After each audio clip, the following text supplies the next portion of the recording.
Yes, देखिए 7th class आज हम लोगों का जो रिवीजन है वो है हमारा उपसर्ग।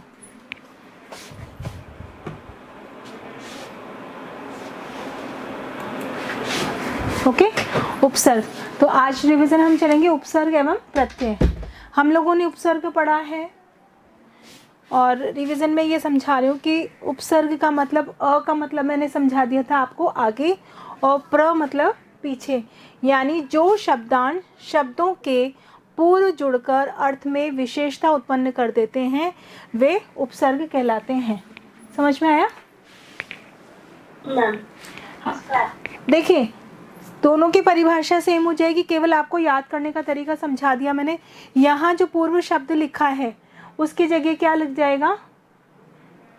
जो शब्दांश शब्दों के पीछे जुड़कर, है ना, पीछे शब्द जुड़ जाएगा तो वो किसकी परिभाषा हो जाएगी? हमारी प्रत्यय की परिभाषा हो जाएगी। अब यहाँ पर हमने ये परिभाषा सीख ली। नेक्स्ट आता है इसमें हमारा उपसर्गों का वर्गीकरण।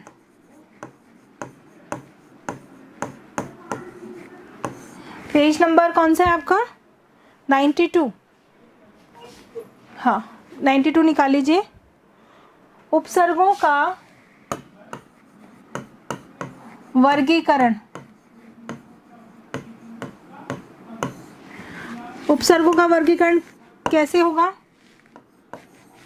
बताइए? कौन कौन से उपसर्ग हैं?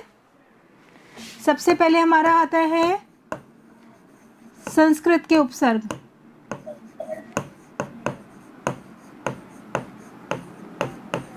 इनकी संख्या कुल कितनी होती है? 22। तो यहाँ पर हम लिख सकते हैं 22। सेकंड नंबर पे कौन से उपसर्ग आते हैं? हिंदी उपसर्ग।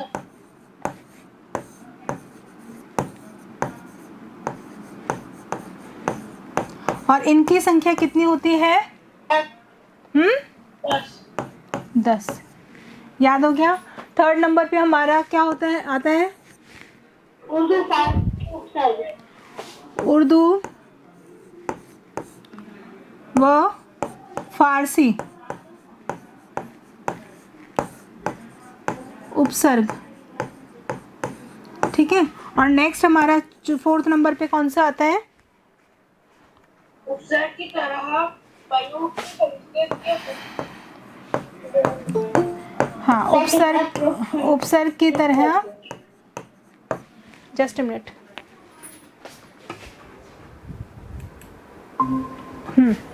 उपसर्ग की तरह किसमें प्रयुक्त होने वाले? संस्कृत के उपसर्ग। हाँ, संस्कृत के, गुड आफ्टरनून, संस्कृत के उपसर्ग। ठीक है, आ गए यहाँ तक समझ में? यानी हमने ये पढ़ा कि उपसर्ग और प्रत्यय की परिभाषा में ये किसकी परिभाषा है? उपसर्ग की परिभाषा। ठीक है, जो शब्दांश शब्दों के पूर्व जुड़कर अर्थ में विशेषता उत्पन्न कर देते हैं वे उपसर्ग कहलाते हैं। फिर हमने सेकंड नंबर पे पढ़ा उपसर्गों का वर्गीकरण। उपसर्गों का वर्गीकरण में हमने पढ़ा था कि उपसर्गों में 4 तरह के उपसर्ग हैं। फर्स्ट नंबर पे हमारा आता है संस्कृत के उपसर्ग, जिनकी संख्या होती है हमारी 22। नेक्स्ट है हिंदी के उपसर्ग, इनकी संख्या है 10। और उर्दू व फारसी उपसर्ग, इनकी संख्या है, और नेक्स्ट है फोर्थ नंबर पे उपसर्ग की तरह संस्कृत के उपसर्ग। ये 4 तरह के उपसर्ग। संस्कृत के अव्यय, अव्यय, सॉरी, हाँ, संस्कृत के अव्यय।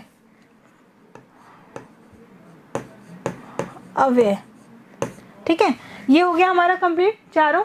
अब ये देखिए इसमें आपको ये, अब जो हमको ये चीज़ तो हमने याद कर ली, लेकिन अब इसमें ये जो 22 उपसर्ग हैं उनका हमको याद करना पड़ेगा। हिंदी के उपसर्गों को याद करने का, फारसी शब्दों के उपसर्ग भी इजी है, अगर जैसे आपने पढ़े होंगे तो देखो इन जो उपसर्ग होते हैं, इन उपसर्ग कौन कौन से होते हैं बताइए?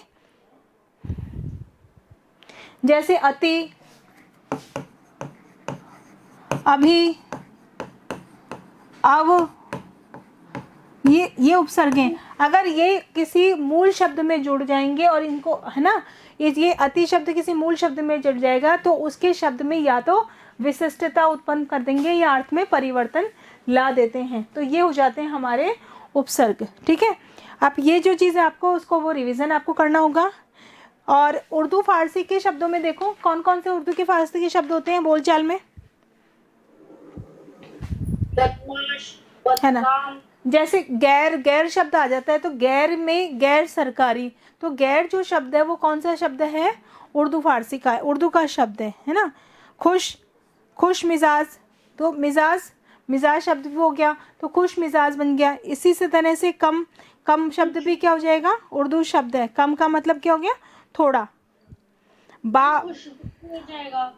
हाँ, खुशबू, हाँ खुशबू हो जाएगा।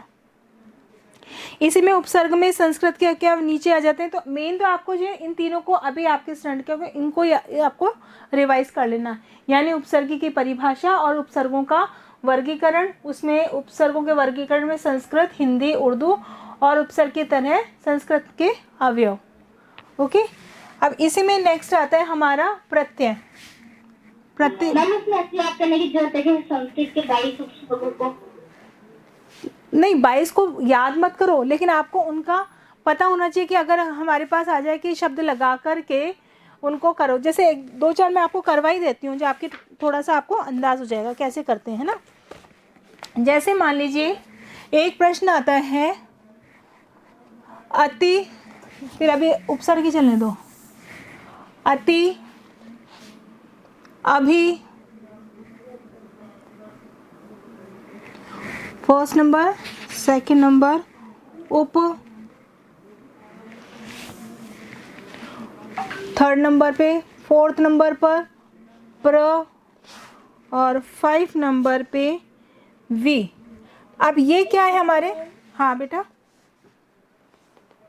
अब ये उपसर्ग है जैसे इनमें आए तो ऐसे लिखे आएंगे क्या हिंदी जो उपसर्ग, नहीं ऐसे नहीं लिखे, ऐसे नहीं लिखे हुए आएंगे, ऐसे नहीं लिखे। ऐसा क्वेश्चन बनकर रहेगा कि इन शब्दों का प्रयोग करके दो दो नए शब्द बनाइए। अब आपको इसमें मूल शब्द दे दिया जाएगा, या तो मूल शब्द में कहेंगे कि आप उपसर्ग का प्रयोग करके नए शब्द बनाओ, या आपको ये उपसर्ग दे देंगे उसके दो नए शब्द बनाइए, इस तरह से। अब मान लीजिए अति दे दिया, तो अति से कौन कौन से शब्द बनते हैं बताइए। अति सुंदर, अतिरिक्त और यानी कि जब देखो ये जो होगा ना तो यहाँ पर मूल शब्द का होना आवश्यक है। मूल शब्द कैसे होगा, जैसे अगर उस शब्द को हटा भी दिया तो उसका एक अर्थ निकलना आवश्यक हो जाता है। जैसे कि मान ले हमने बोला अतिशय, है ना, अत्यंत, और इसके अलावा क्या बन जाएगा, अत्याचार। ठीक है, तो अति प्लस आचार तो क्या बन जाएगा, आचार। अति प्लस आचार अत्याचार। ठीक है, तो आपके पास जो शब्द आएंगे वो इस तरह से कि इन शब्दों का प्रयोग करके आप उपसर्ग लिखिए, उपसर्ग बनाइए। ठीक है, ब्लर आ रही है, क्लियर नहीं आ रही मैम इसके लिए। हाँ क्लियर नहीं दिख रहा। ओके, क्लियर नहीं दिख रहा। अच्छा अच्छा, एक सेकंड में देखो इसके। जैसे मान लीजिए अब देखना, अब ठीक दिख रहा है। हाँ मैम, ब्लर आ रही है पूरी स्क्रीन, पूरी स्क्रीन ब्लर आ रही है तो क्या प्रॉब्लम हो सकती है, एक सेकंड।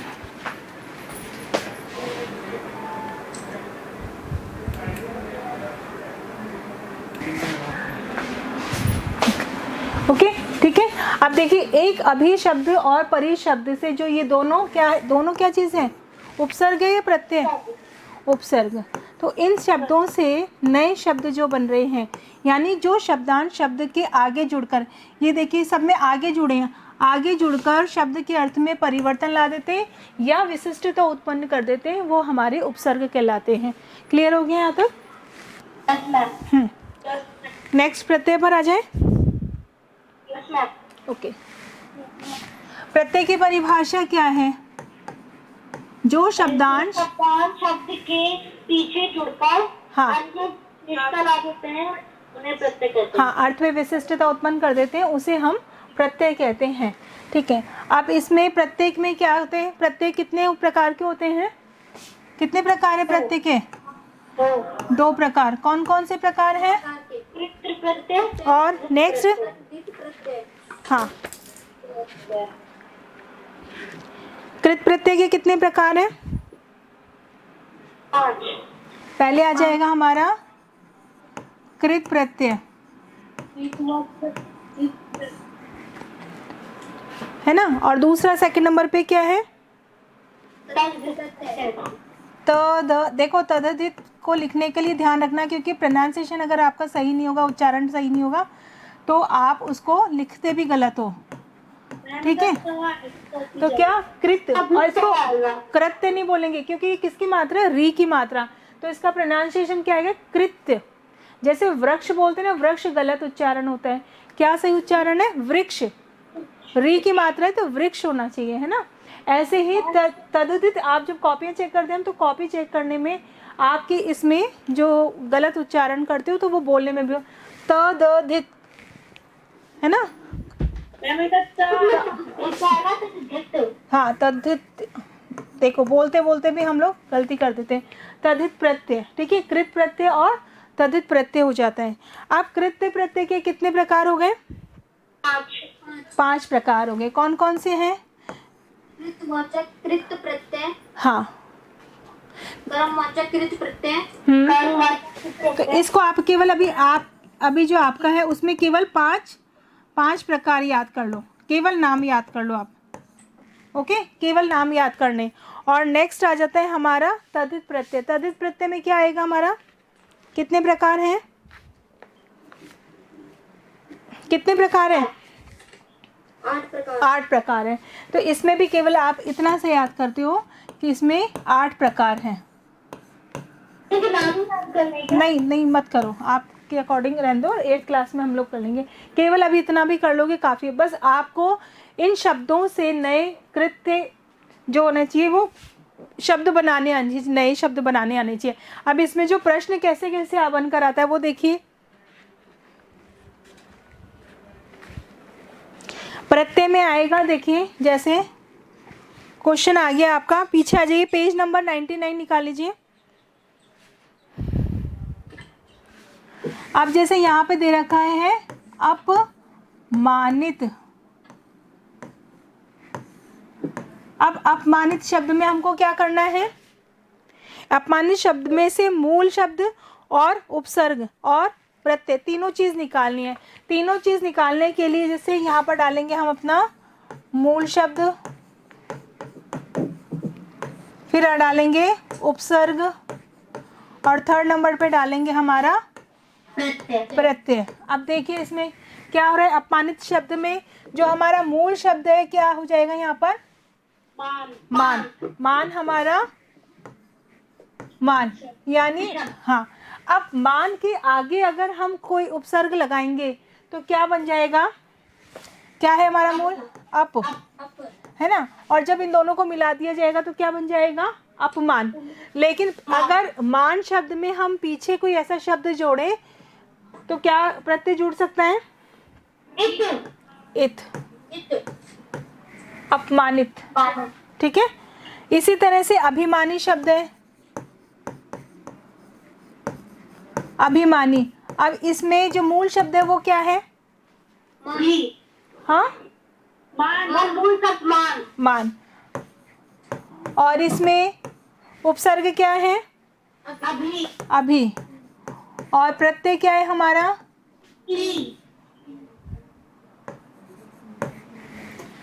ठीक है, इसी तरह से नेक्स्ट देखिए एक एग्जांपल और। असुंदरता, यानी कि जो चीज सुंदर ना हो, असुंदरता। अब असुंदरता में क्या होगा? क्या है हमारा? सॉरी, मूल शब्द क्या? मूल शब्द हो गया हमारा सुंदर। और उपसर्ग क्या है हमारा? और प्रत्यय हमारा हो गया ता, यानी असुंदरता। हो गया यहाँ तक क्लियर? ठीक है, इसी तरह लास्ट एक और देखिए, जैसे अज्ञानी शब्द है। यानी शब्द का अर्थ मूल शब्द होना जरूरी है। अब इसमें अज्ञानी शब्द में मूल शब्द क्या हो गया? ज्ञान। अज्ञानी ज्ञान।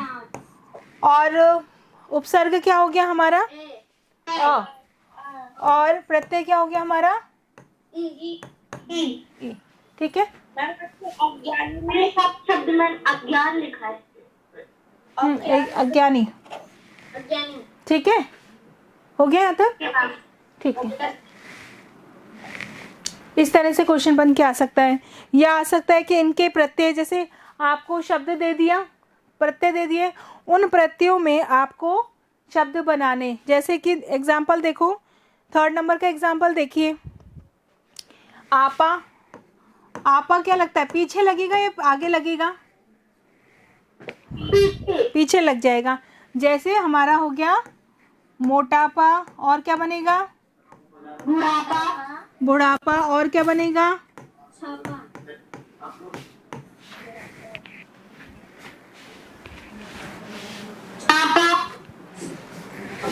नापा छापा। नेक्स्ट क्या है हमारा? आई। आई। आई से क्या बनता है हमारा? पढ़ाई। पढ़ाई। लिखाई। लिखाई। लिखाई।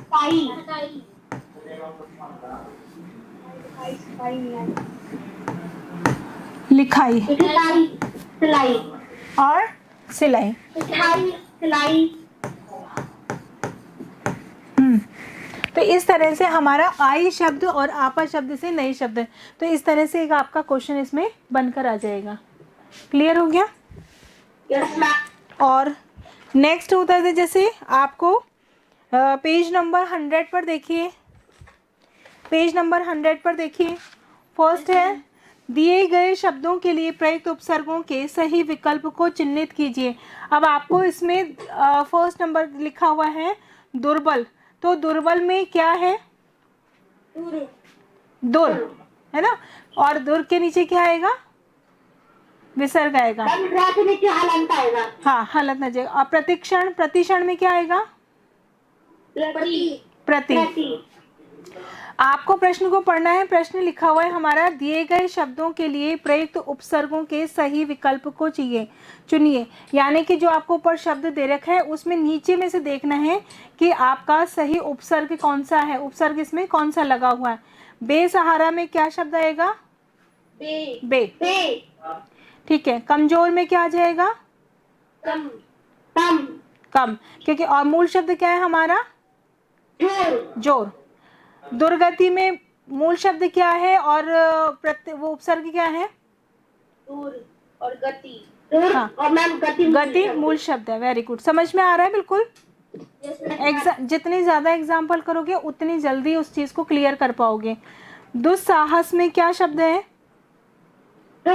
दुस शब्द हमारा क्या है? हाँ, के नीचे हलंत आएगा। ठीक है।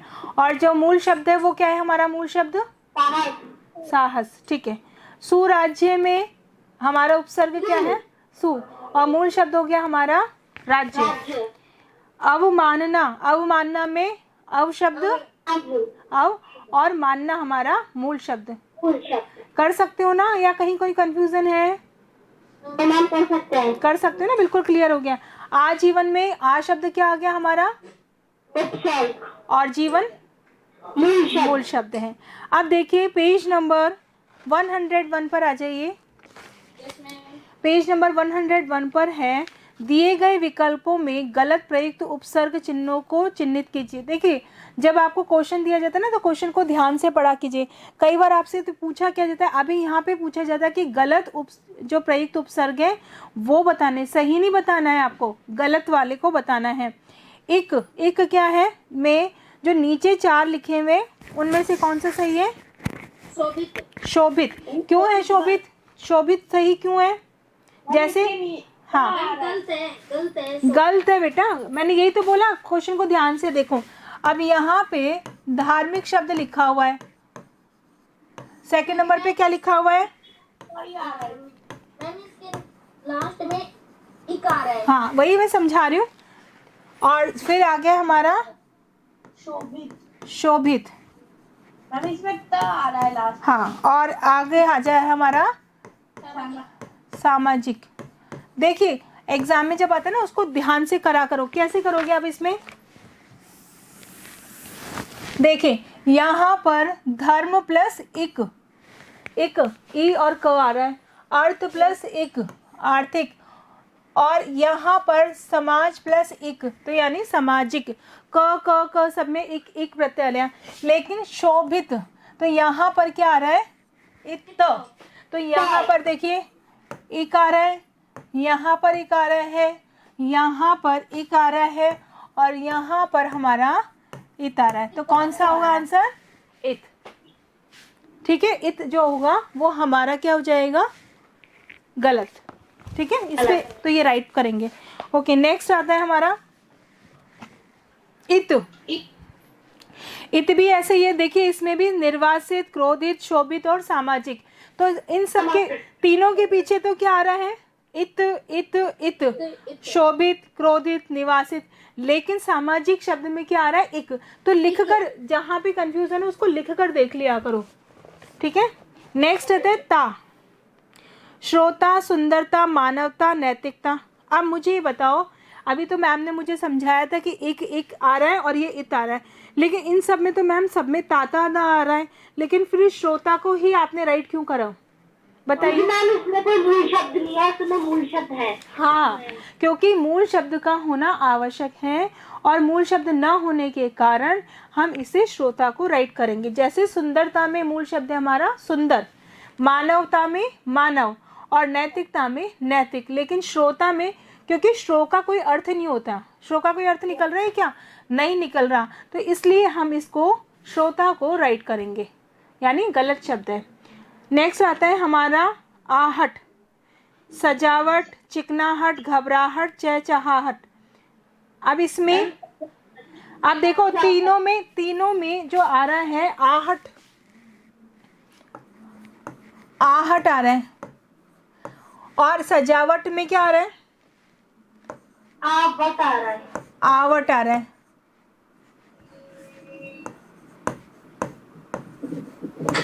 आप बताइए, और हमको चाहिए क्या? आहट।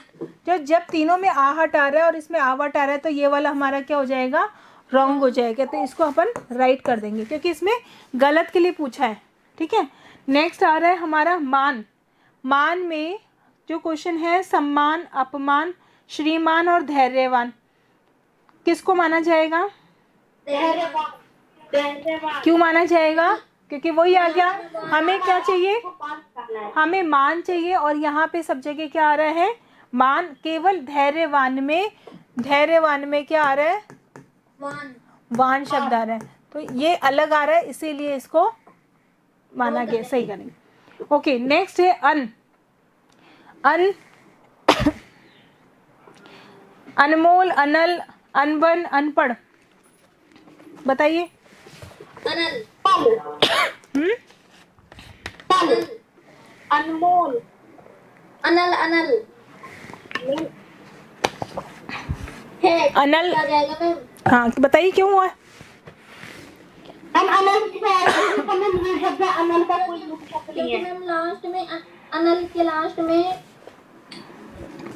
अल आ रहा है, और हमको चाहिए अन। ठीक है, सही है। नेक्स्ट बताइए। शू में आ जाएगा सुनना। सुनना। आवट में? नरमावत। आवट में क्या आएगा? क्या मैम? आवट में बनावट, सजावट, रुकावट और नरमावट। नरमावट। और इनमें क्या आएगा? महीन, महीन। महीन। क्यों? क्योंकि मैम इसमें भी मूल शब्द नहीं है। कुलीन में कुल मूल शब्द है, रंगीन में रंग मूल शब्द है, और संगीन में संग मूल शब्द है, लेकिन महीन में मह का कोई अर्थ निकलता है क्या? No ma'am. नहीं निकलता, इसलिए महीन शब्द होगा आपका राइट। ओके, चलिए यहाँ तक आपका ये कंप्लीट हो गया। Okay ma'am. और क्या छूट रहा था हमारा? मैम अपनी यूट्यूब कोर्स का सारा रिवीजन हो गया ग्रामर में। पूरा हो गया कंप्लीट? चैप्टर तो पहले ही करवा दिए थे मैंने इसके।